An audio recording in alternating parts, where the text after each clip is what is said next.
Thanks everyone for coming. A great talk now. I'm very pleased to receive on the Momentun Talks Alessandro. Thank you so much for coming. Thanks for the invite, Florian. We have a lot to talk about, and it will be very interesting. Because, but first, maybe you want to introduce yourself and what you've been working on recently at Sky, right? Yes, exactly.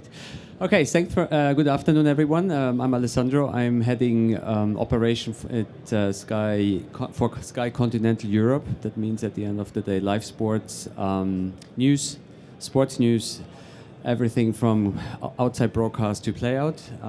That's the entire remit of end-to-end, we say, or glass-to-glass.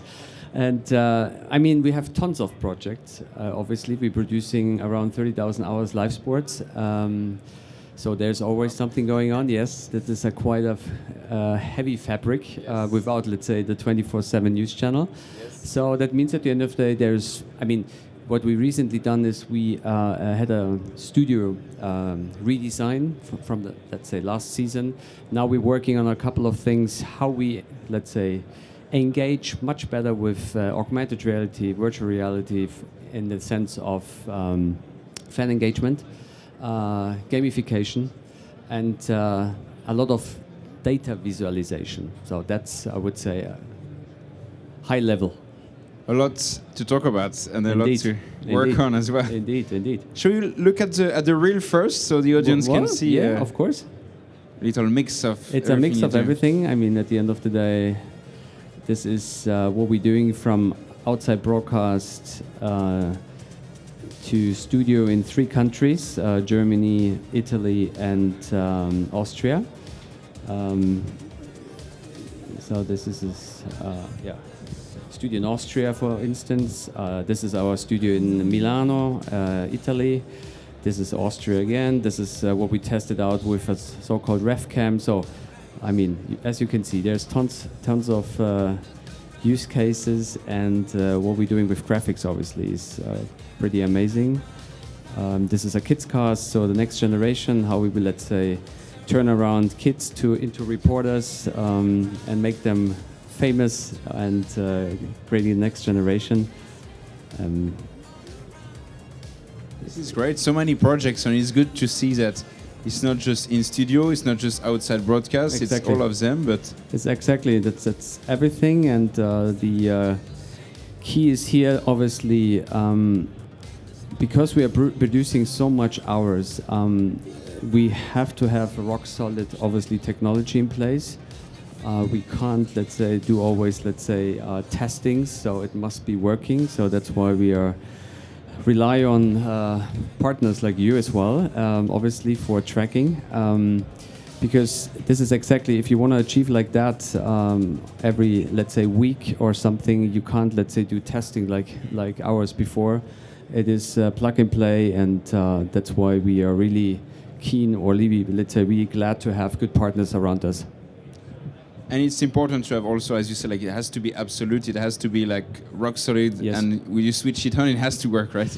Especially for pay TV, I can tell you, I mean, at the end of the day, our customer base is very sensitive. We charge them a lot of money, and if something happens, either they complain via social media, or we are ending up on front page in German press or Italian press for several. So it's a very sensitive community, obviously, because at the end of the day, that's pay TV. So.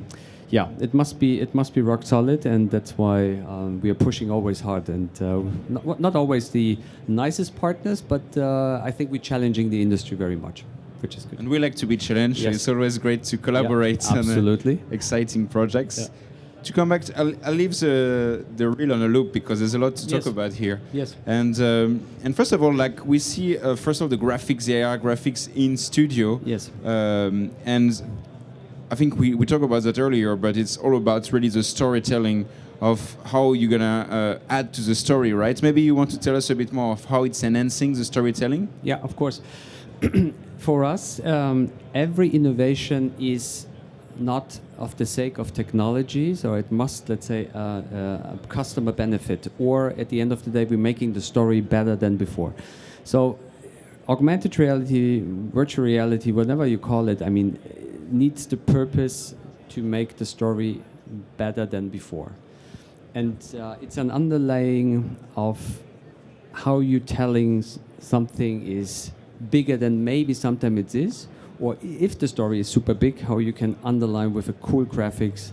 Okay, this is where the focus sits, and that's why we are using graphics super heavily. I mean, in every broadcast, either it's tier 1, tier 2, tier 3. Graphics is one of the key differentiator in the industry, I think, especially if you look in the market. You have tons of other, let's say, platforms. Everyone is broadcasting, everyone is streaming, but there are few out there using graphics in the extend how we are using graphics, because for us graphics is really, and especially around, let's say, it makes the sky, we call it the sky touch, especially around that. So this is an NBA show, or this is a football show, and this is an augmented, let's say, rooftop, and this is what it's made for. That's what we want to achieve with graphics.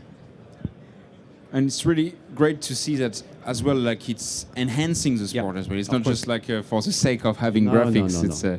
It's enhancing. Maybe it makes it even more like for some more sport that could be a bit more complex to understand for people who are not expert in the sports. That could be also a tool for understanding better. It could. At the end of the day, I mean, if you have football fans, we have to be, let's say, a little bit realistic. You have in our, let's say, customer base, I would call it. You have a lot of traditionalists.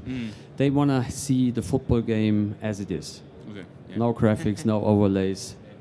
Most of the time, camera one, not too much cameras, whatever.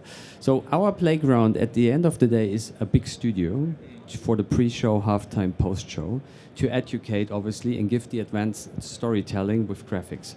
So between the matches, obviously, you have to be very careful, very careful. If you want to play around with let's say, next-gen storytelling, you have to open up another feed or another stream, and then you can test other things. But don't mess up with the 90 minutes live event or in whatever live event we want to do. This is a very sensitive area. But those kinds of graphics, let's say, in the studio environment and in the pre-show, halftime, post-show, that underpins, let's say, the and reduces sometimes the complexity. And also it makes it, these days we see that content needs to be sometimes fast and quick and easy, attractive to the eye, easy, like, so having all this technology is making like the kind of the next step and a differentiator, I think, for the audience, right? Absolutely, absolutely. That's why, again, this is premium, this is pay TV, this is expected. Our customers are expecting those kind of graphics, or kind of studio sets. And let's say this is in our DNA. That's why we are investing a lot of time, money into studio systems and graphic systems. And then talk a bit about the collaboration. I mean, it's been a long, ongoing collaboration between Mo-Sys and Sky. Yeah. And which is nice for us is that you are always looking for the latest technology to give the best experience to the viewer. For us, it's great because we always look for challenges. And we like to hear your feedback as well, to say, oh, maybe we have this or that. So you even came and visit us in London, so that was great. And it was good to be able to discuss together about the future of broadcast, right? I mean, it's at the end of the day, I always saying this is a people business next to, let's say, all the technology we have in place. And collaboration is key. And then, so we were talking, interesting way to say is like for the pre-show, for the post-show, it's great to be innovative with the graphics, and then you say for the match, okay, maybe let's not touch it too much. But for the filming of the match, there's new methods we were discussing as well that can bring more viewpoints for the viewer, especially I'm thinking, like you mentioned, with remote production. Do you see using more and more robotics control and remote production to have more viewpoints? And well, 100%. I mean, to be honest, at the moment the industry is in between, in the transition between. We need still the big OB vans, a lot of people, a lot of camera people. The entire industry must be on site, and there's the other. There are other industry players, and we are doing remote operations since, I would say, heavily since 12 years now. So host broadcastings, I mean, UK, English Premier League is entirely remote. What we have to do now is okay, how can we virtualize camera shading and operating from on-site to a central place? And well, obviously your technology comes in place, and this is the next step, because at the moment you have the remote operation, means at the end of the day you have directors, vision mixers, and so forth in your central base, but nevertheless you have camera people, riggers still on site. And I think now it's the turning point where you say, okay guys, let's go one step ahead and bring camera people also remote. Let's control it from remote. And that's why robotics come into place. And then remote operation in a virtual environment where you see, okay, I can virtualize everything, is one of the, well, I would say, the trends for the future.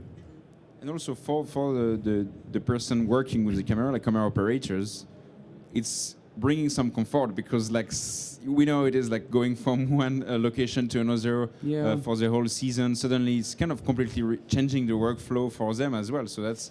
Yeah, this will be an interesting game, because it's again it's a mindset change you have to achieve. It's nothing because the technology is there. So we tend to do, let's say, coming over from a tech perspective, rather by saying first of all what is my aim, what I like to achieve, how much budget I want to spend, and at the end of the day, what is the mindset change needed? Exactly. And camera people or other people, operation in sports, they love to be on site.